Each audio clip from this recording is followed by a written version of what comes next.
ಎಲ್ಲರಿಗೂ ನಮಸ್ಕಾರ.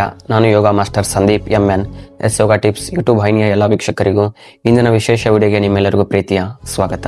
ಸ್ನೇಹಿತರೆ, ಆಲ್ರೆಡಿ ನಿಮಗೆ ತಮಿಳನ್ನು ನೋಡಿ ಗೊತ್ತಾಗಿರುತ್ತೆ ಇವತ್ತಿನ ವಿಡಿಯೋದಲ್ಲಿ ನಾನು ನಿಮಗೆ ಏನನ್ನ ತಿಳಿಸ್ಕೊಡ್ಲಿಕ್ಕೆ ಬಂದಿದ್ದೇನೆ ಅಂತ. ಹೌದು, ಇವತ್ತಿನ ವಿಡಿಯೋದಲ್ಲಿ ನಾನು ಸಿಗರೇಟ್ನ ಕುರಿತು ಮಾತಾಡಲಿಕ್ಕೆ ಬಂದಿದ್ದೇನೆ.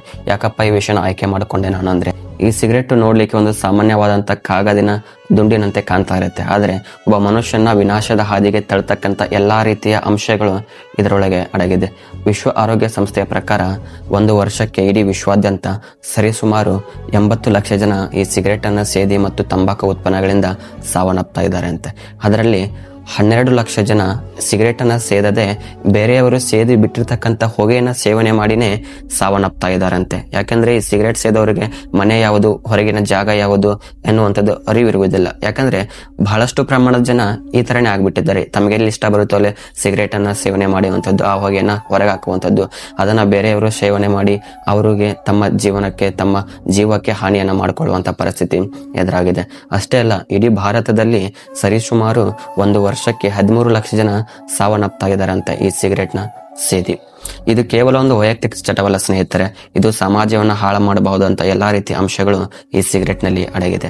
ಹಾಗಿದ್ರೆ ಇವತ್ತಿನ ವಿಡಿಯೋದಲ್ಲಿ ಇದರ ಕುರಿತು ಸತ್ಯಾಸತ್ಯತೆಗಳನ್ನ ತಿಳಿದುಕೊಳ್ಳೋಕೆ ನಾವೆಲ್ಲರೂ ಸೇರಿ ಮುಂದಾಗೋಣ. ಇವತ್ತಿನ ವಿಡಿಯೋನ ಪ್ರಾರಂಭ ಮಾಡೋಕ್ಕೆ ಮುಂಚೆ ಇನ್ನೂ ಯಾರು ಎಸ್ ಯೋಗ ಟಿಪ್ಸ್ ಯೂಟ್ಯೂಬ್ ವಾಹಿನಿಯನ್ನ ಸಬ್ಸ್ಕ್ರೈಬ್ ಮಾಡಿಲ್ಲವೋ ದಯವಿಟ್ಟು ಸಬ್ಸ್ಕ್ರೈಬ್ ಮಾಡಿ. ಅಷ್ಟೇ ಅಲ್ಲ, ಇವತ್ತಿನ ವಿಡಿಯೋ ನನ್ನ ಇಡೀ ಯೂಟ್ಯೂಬ್ ಜರ್ನಿಯಲ್ಲಿ ತುಂಬಾ ಇಂಪಾರ್ಟೆಂಟ್ ಆದಂಥ ವಿಡಿಯೋ. ಹಾಗಾಗಿ ಪ್ರತಿಯೊಬ್ಬರು ನಿಮ್ಗೆ ಎಷ್ಟು ಸಾಧ್ಯವಾಗುತ್ತೋ ಅಷ್ಟು ಈ ವಿಡಿಯೋನ ಬೇರೆಯವರಿಗೆ ಶೇರ್ ಮಾಡಿ ಎಲ್ಲರ ಆರೋಗ್ಯವನ್ನು ಕಾಪಾಡುವಕ್ಕೆ ನೀವು ಸೇರಿ ಮುಂದಾಗೋಣ.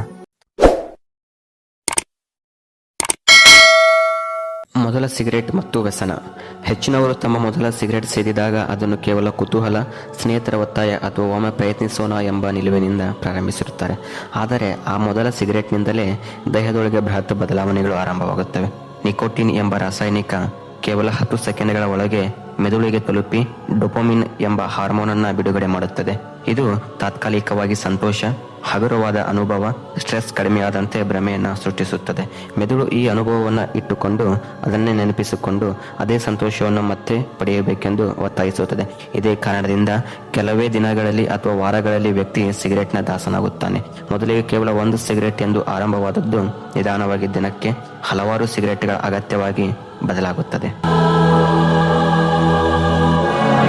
ನಂತರ 7,000ಕ್ಕೂ ಹೆಚ್ಚು ಅಧಿಕ ರಾಸಾಯನಿಕ ಅಂಶಗಳು ಈ ಸಿಗರೇಟ್ನಲ್ಲಿ ಅಡಗಿರ್ತವೆ.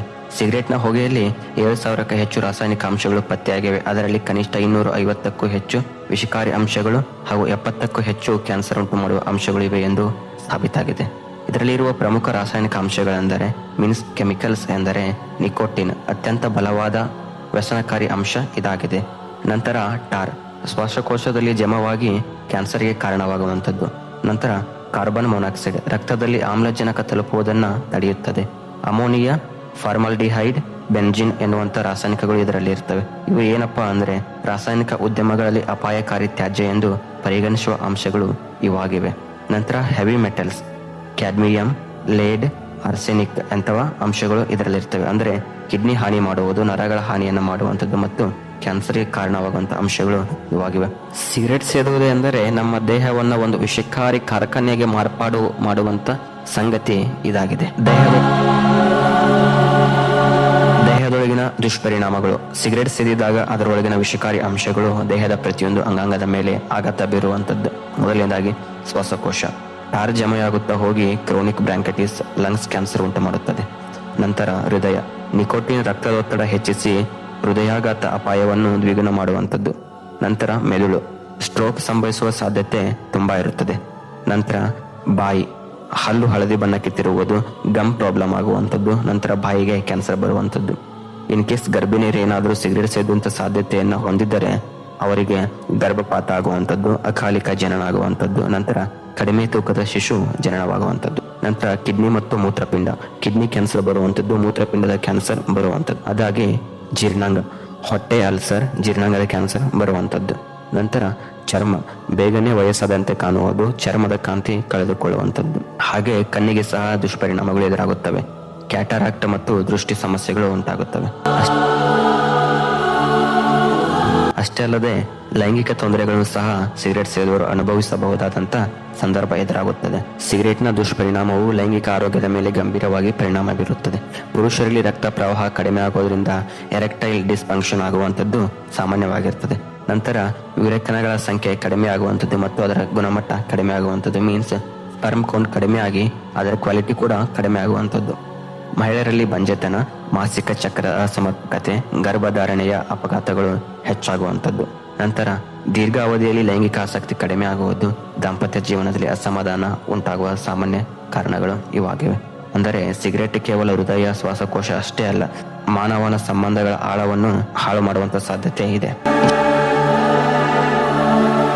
ಇಷ್ಟೆಲ್ಲ ತೊಂದರೆಗಳನ್ನು ಎದುರಿಸುತ್ತಿದ್ದರೂ ಯಾಕೆ ಮತ್ತೆ ಮತ್ತೆ ಅದೇ ಬೇಕೆನಿಸುತ್ತದೆ ಅಂತ ನೋಡೋದಾದ್ರೆ, ಸಿಗರೇಟ್ ನಲ್ಲಿ ನಿಕೋಟಿನ್ ಮೆದುಳಿನ ರಾಸಾಯನಿಕ ಸಮತೋಲನವನ್ನು ಬದಲಾಯಿಸಿ ಡೋಪಮಿನ್ ಮತ್ತು ಸೆರೋಟೋನಿನ್ ಬಿಡುಗಡೆ ಮಾಡುತ್ತದೆ. ತಕ್ಷಣದ ಸಂತೋಷ, ಶಾಂತಿ ಅನುಭವವಾದರೂ ಅದು ಕೆಲವೇ ನಿಮಿಷಗಳು ಮಾತ್ರ. ನಂತರ ವಿತ್ಡ್ರಾವಲ್ ಲಕ್ಷಣಗಳು ಸ್ಟಾರ್ಟ್ ಆಗ್ತವೆ. ಬಿಟ್ಟಾಗ ಚಡಪಡಿಕೆ, ಕೋಪ, ತಲೆನೋವು, ನಡುಕ ಇವು ವ್ಯಕ್ತಿಯನ್ನ ಮತ್ತೆ ಸಿಗರೇಟ್ ಕಡೆಗೆ ತಳ್ಳುತ್ತದೆ. ಹೀಗೆ ವ್ಯಕ್ತಿ ಒಂದು ಅಂತ್ಯವಿಲ್ಲದ ವಲಯದಲ್ಲಿ ಸಿಲುಕಿಕೊಳ್ಳುತ್ತಾನೆ. ಅಷ್ಟೇ ಅಲ್ಲದೆ ಸೇದುವವರಿಗೆ ಲಿಂಗ ತಾರತಮ್ಯವೇ ಇಲ್ಲ. ನಿಕೋಟಿನ್ ಪ್ರಭಾವ ಪುರುಷ ಹಾಗೂ ಮಹಿಳೆ ಇಬ್ಬರ ಮೇಲೂ ಸಮಾನವಾಗಿದೆ. ಮಹಿಳೆಯರಲ್ಲಿ ಹಾರ್ಮೋನಲ್ ಬದಲಾವಣೆಗಳು, ಬಂಜೆತನ, ಗರ್ಭಧಾರಣೆಯ ಅಪಾಯ ಹೆಚ್ಚಾಗುತ್ತದೆ. ಪುರುಷರಲ್ಲಿ ಹೃದಯ, ಶ್ವಾಸಕೋಶ ಜೊತೆಗೆ ಲೈಂಗಿಕ ದೌರ್ಬಲ್ಯ ಹೆಚ್ಚಾಗುತ್ತದೆ. ಅಂದರೆ ನಿಕೋಟಿನ್ ಲಿಂಗ ತಾರತಮ್ಯವಿಲ್ಲದೆ ಎಲ್ಲರಿಗೂ ಸಮಾನವಾಗಿ ವಿಷಕಾರಿಯಾಗಿದೆ. ಸಿಗರೇಟ್ ಸೇದುವವರಿಂದ ಸೇದದವರಿಗೂ ತೊಂದರೆಯಾಗುವಂಥದ್ದು, ಅಂದ್ರೆ ಪ್ಯಾಸಿವ್ ಸ್ಮೋಕಿಂಗ್ ಅಂತ ಕರಿತೀವಿ. ಅಂದ್ರೆ ಸಿಗರೇಟ್ ಅನ್ನ ಯಾರು ಸೇತಿರ್ತಾರೋ, ಅವರು ಹೊರಗೆ ಬಿಟ್ಟಿರ್ತಕ್ಕಂಥ ಹೊಗೆಯನ್ನ ಯಾರು ತಗೊಳ್ತಾರೋ ಅವರಲ್ಲಿ ಸಾಕಷ್ಟು ತೊಂದರೆಗಳು ಕಾಡ್ಲಿಕ್ಕೆ ಸ್ಟಾರ್ಟ್ ಆಗ್ತವೆ. ಮಕ್ಕಳಲ್ಲಿ ಅಸ್ತಮ ಬರುವಂಥದ್ದು, ಶ್ವಾಸಕೋಶದ ತೊಂದರೆ ಆಗುವಂಥದ್ದು, ಕಿವಿ ಸಮಸ್ಯೆ ಉಂಟಾಗುವಂಥದ್ದು, ಪತ್ನಿ ಪತಿ ಸಂಬಂಧಗಳಲ್ಲಿ ಕಲಹ, ಮಕ್ಕಳ ಮುಂದೆ ತಪ್ಪಾದ ಮಾದರಿ ಇತ್ಯಾದಿ ಕುಟುಂಬವನ್ನು ಹಾಳು ಮಾಡುತ್ತದೆ. ಸಮಾಜದ ಮಟ್ಟದಲ್ಲಿ ವಾಯು ಮಾಲಿನ್ಯ ಹೆಚ್ಚಿಸುತ್ತದೆ. ಆರ್ಥಿಕವಾಗಿ ದಿನಕ್ಕೆ 2 ಪ್ಯಾಕೆಟ್ ಎಂದರೆ 1 ವರ್ಷಕ್ಕೆ 1 ಲಕ್ಷ ರೂಪಾಯಿ ಆದರೂ ಆಶ್ಚರ್ಯಪಡಬೇಕಾದಂಥದ್ದು ಏನೂ ಇಲ್ಲ. ಅದೇ ಹಣವನ್ನ ಶಿಕ್ಷಣ, ಆರೋಗ್ಯ, ಹೂಡಿಕೆಗೆ ಬಳಸಿದರೆ ಬದುಕು ಉತ್ತಮವಾಗಿರುತ್ತಿತ್ತು. ಇಷ್ಟೆಲ್ಲ ಆದ್ಮೇಲೆ ಬಿಡಲು ಹೇಗೆ ಗಟ್ಟಿ ಮನಸ್ಸು ಮಾಡಬೇಕು ಅಂತ ಕೇಳೋದಾದ್ರೆ ಒಂದಿಷ್ಟು ಸಲಹೆಯನ್ನ ಕೊಡ್ತಾ ಹೋಗ್ತೀನಿ. ಒಂದು ದಿನವನ್ನ ನಿಗದಿ ಮಾಡಿ ಇಂದಿನಿಂದ ಬಿಟ್ಟು ಬಿಡುತ್ತೇನೆ ಎಂದು ನಿರ್ಧರಿಸಬೇಕು. ವಿತ್ಡ್ರಾವಲ್ ಲಕ್ಷಣಗಳು ಬರುವುದನ್ನ ಅರಿತುಕೊಳ್ಳಬೇಕು ಮತ್ತೆ ತಡೆದುಕೊಳ್ಳಬೇಕು. ನಂತರ ನಿಮಗೆ ಕುಟುಂಬ ಮತ್ತು ಸ್ನೇಹಿತರ ಬೆಂಬಲ ತುಂಬಾ ಅಗತ್ಯವಾಗಿರುತ್ತದೆ. ನಿಕೋಟಿನ್ ರಿಪ್ಲೇಸ್ಮೆಂಟ್ ಥೆರಪಿಗಳನ್ನ ಅಟೆಂಡ್ ಮಾಡುವಂತ ಸಾಧ್ಯತೆ ಸಿಕ್ಕರೆ ಮಾಡಿ ದಯವಿಟ್ಟು. ನಂತರ ಗಮ್, ಫ್ಯಾಚ್ ಇನ್ಹೇಲರ್ಗಳನ್ನ ಉಪಯುಕ್ತ ಮಾಡುವಂಥದ್ದು, ಜೊತೆಗೆ ಯೋಗ, ಧ್ಯಾನ ಮತ್ತು ವ್ಯಾಯಾಮ ನಿಮಗೆ ತುಂಬಾ ಸಹಾಯ ಮಾಡುವಂಥದ್ದು. ನಂತರ ಮಧ್ಯದಲ್ಲಿ ಯಾವುದೇ ಕಾರಣಕ್ಕೂ ಸ್ನೇಹಿತರ ಜೊತೆ ಒತ್ತಾಯದಂತ ಟ್ರಿಗರ್ಗಳನ್ನ ತಪ್ಪಿಸಬೇಕಾಗ್ತದೆ. ಅರೆ ನಿಮಗೆ ಗೊತ್ತಾ, ನೀವು ಒಂದು ವೇಳೆ ಸಂಪೂರ್ಣವಾಗಿ ಸಿಗರೇಟ್ ಅನ್ನು ತ್ಯಜಿಸಿದ್ದೇ ಆದರೆ ದೇಹದಲ್ಲಿ ಏನೆಲ್ಲ ಬದಲಾವಣೆ ಆಗ್ತವೆ ಅನ್ನೋದು ನಿಮಗೆ ಗೊತ್ತಿದೆಯಾ? ಸಿಗರೇಟ್ ಅನ್ನು ಬಿಟ್ಟ ಕೇವಲ 20 ನಿಮಿಷದಲ್ಲಿ ಹೃದಯದ ಬಡಿತ, ರಕ್ತದೊತ್ತಡ ಸಾಮಾನ್ಯವಾಗುವಂಥದ್ದು. ನಂತರ 12 ಗಂಟೆಯ ನಂತರ ರಕ್ತದಲ್ಲಿನ ಆಮ್ಲಜನಕ ಹೆಚ್ಚಾಗುವಂಥದ್ದು. ನಂತರ 2 ವಾರದಿಂದ 3 ತಿಂಗಳ ಒಳಗೆ ಶ್ವಾಸಕೋಶ ಸಾಮರ್ಥ್ಯ ಮತ್ತೆ ಸುಧಾರಣೆ ಆಗುವಂಥದ್ದು. ನಂತರ 1 ವರ್ಷದ ಒಳಗೆ ಹೃದಯಾಘಾತದ ಅಪಾಯ ಅರ್ಧಕ್ಕಿಂತ ಕಡಿಮೆ ಆಗುವಂಥದ್ದು. ನಂತರ ನೀವೇನು 10 ವರ್ಷಗಳ ಕಾಲ ಬಿಟ್ಟರೆ ಲಂಗ್ ಕ್ಯಾನ್ಸರ್ ಅಪಾಯ ಅರ್ಧಕ್ಕೆ ಇಳಿಕೆ ಆಗುವುದೆಂದು ಖಚಿತವಾಗಿರ್ತದೆ. ನಂತರ ಬಿಟ್ಟ ನಂತರ ಹಲ್ಲು, ಚರ್ಮ, ಉಸಿರಾಟ, ದೇಹದ ಶಕ್ತಿ ಎಲ್ಲವೂ ಸುಧಾರಿಸುತ್ತದೆ. ಕುಟುಂಬ, ಆರ್ಥಿಕ ಸ್ಥಿರತೆ, ಜೀವನ, ಖುಷಿ ಮರಳಿ ಮತ್ತೆ ಸಿಗುತ್ತದೆ. ನೋಡಿದ್ರಲ್ಲ, ಆ ಸಿಗರೇಟು ಒಂದು ಸಾಧಾರಣ ಮರದ ಕಡ್ಡಿ ಅಂತ ಕಂಡ್ರು ಅದು ನಮ್ಮ ಆರೋಗ್ಯವನ್ನು ಅಷ್ಟೇ ಅಲ್ಲ, ನಮ್ಮ ಕುಟುಂಬ, ಸಮಾಜ, ಆರ್ಥಿಕ ಭವಿಷ್ಯವನ್ನು ಕುಂಠಿಸಬಹುದಾದಂಥ ಎಲ್ಲ ರೀತಿಯ ದುಷ್ಪರಿಣಾಮಗಳ ಸಂಗತಿ ಇದರಲ್ಲಿ ಅಡಗಿರುತ್ತೆ. ಹಾಗಾಗಿ ಇದರಿಂದ ಹೊರಗೆ ಬರೋದು ತುಂಬ ಕಷ್ಟ ಎನ್ನುವಂಥದ್ದು ಗೊತ್ತು. ಆದರೆ ಆ ಕಷ್ಟವನ್ನು ಜಯಿಸುವಂಥ ಶಕ್ತಿ ನಿಮ್ಮಲ್ಲಿ ಖಂಡಿತವಾಗಿ ಇದ್ದೇ ಇರುತ್ತದೆ. ಆದರೆ ನೀವೊಂದು ಗಟ್ಟಿ ನಿರ್ಧಾರ ಮಾಡಬೇಕು. ಒಮ್ಮೆ ನಿರ್ಧಾರ ಮಾಡಿದರೆ ಸಾಕು, ಎಸ್ ಇವತ್ತಿನಿಂದ ನಾನು ಸಿಗರೇಟ್ಗೆ ವಿದಾಯ ಹೇಳ್ತೀನಿ ಎನ್ನುವಂಥ ಒಂದು ನಿಮ್ಮ ಗಟ್ಟಿ ನಿರ್ಧಾರ ನಿಮ್ಮ ಬದುಕನ್ನು ಹೇಗೆ ಬೇಕಾದರೂ ಬದಲಾಯಿಸಬಹುದು. ಈ ವ್ಯಸನದಿಂದ ಹೊರಗೆ ಬನ್ನಿ, ಈ ದಾಸರಾಗಿದ್ದಿರಲ್ಲ ಈ ಚಟದಿಂದ ಹೊರಗೆ ಬನ್ನಿ. ನಿಮಗಾಗಿ ಒಂದು ಉತ್ತಮ ಭವಿಷ್ಯ ಕಾದಿರುತ್ತೆ. ಆ ಭವಿಷ್ಯಕ್ಕೋಸ್ಕರ ನೀವು ಏನು ಬೇಕಾದರೂ ಮಾಡಲಿಕ್ಕೆ ಸಿದ್ಧರಾಗುವಂಥ ಶಕ್ತಿ ಆ ದೇವರು ನಿಮಗೆ ಕೊಡ್ಲಿ. ಅಷ್ಟೇ ಅಲ್ಲ ಸ್ನೇಹಿತರೆ, ನೀವು ದಿನಕ್ಕೆ ಒಂದು 5 ಸಿಗರೇಟನ್ನು ಸೇರ್ತೀರಿ ಅಥವಾ 10 ಸಿಗರೇಟನ್ನು ಸೇರ್ತೀರಿ ಅಂದರೆ ಅದನ್ನ ಕಮ್ಮಿ ಮಾಡ್ತಾ ಬನ್ನಿ. 10ರಿಂದ 9, 9ರಿಂದ 8, 8ರಿಂದ 7, 7ರಿಂದ 6, 6ರಿಂದ 5, 5ರಿಂದ 4, 4ರಿಂದ 3, 3ರಿಂದ 2, 2ರಿಂದ 1, 1ರಿಂದ 0. Yes, final target is 0, 0, 0. ಆ 0ಕ್ಕೋಸ್ಕರ ನೀವು ಏನು ಬೇಕಾದರೂ ಜಯಿಸುವಂಥ ಶಕ್ತಿ ನಿಮ್ಮಲ್ಲಿ ಅಡಗಿದೆ. ಆದರೆ ನೀವು ಪ್ರಯತ್ನ ಮಾಡಬೇಕು. ಆ ವ್ಯಸನದಿಂದ ಮುಕ್ತರಾಗಿ ನಿಮ್ಮೆಲ್ಲರಿಗೂ ಒಳ್ಳೆಯದಾಗಲಿ ಅಂತ ಕೇಳ್ತಾ ಇವತ್ತಿನ ವಿಡಿಯೋನ ಮುಗಿಸ್ತಾ ಇದ್ದೀನಿ. ಎಲ್ಲರಿಗೂ ಒಳ್ಳೆಯದಾಗಲಿ. ಧನ್ಯವಾದಗಳು. ಎಸ್ ಯೋಗ ಟಿಪ್ಸ್ ಯೂಟ್ಯೂಬ್ ವಾಹಿನಿಯನ್ನ ಎಲ್ಲರೂ ತಪ್ಪದೆ ಸಬ್ಸ್ಕ್ರೈಬ್ ಮಾಡಿ. ನೀವು ಸಬ್ಸ್ಕ್ರೈಬ್ ಮಾಡಿದರೆ ಇನ್ನಷ್ಟು ವಿಡಿಯೋಗಳ ಮೂಲಕ ನಿಮ್ಮ ಮುಂದೆ ಬರಲು ನನಗೆ ಪ್ರೋತ್ಸಾಹ ನೀಡಿದಂತಾಗುತ್ತದೆ. ಹಾಗೂ ಈ ವಿಡಿಯೋಗಳನ್ನು ಇತರರೊಂದಿಗೆ ಹಂಚಿಕೊಳ್ಳಿ ಎಷ್ಟು ಸಾಧ್ಯವಾಗುತ್ತಷ್ಟು. ಹಾಗೂ ಯಾವುದಾದರೂ ಕಾಯಿಲೆಗೆ ಯೋಗಾಭ್ಯಾಸದ ಮೂಲಕ ಪರಿಹಾರ ಬೇಕಿದ್ದಲ್ಲಿ ಕಮೆಂಟ್ ಬಾಕ್ಸ್ ಅಲ್ಲಿ ಕಮೆಂಟ್ ಮಾಡಿ ತಿಳಿಸಿಕೊಡುವಂತ ಪ್ರಯತ್ನ ನಾನು ಮಾಡ್ತೇನೆ.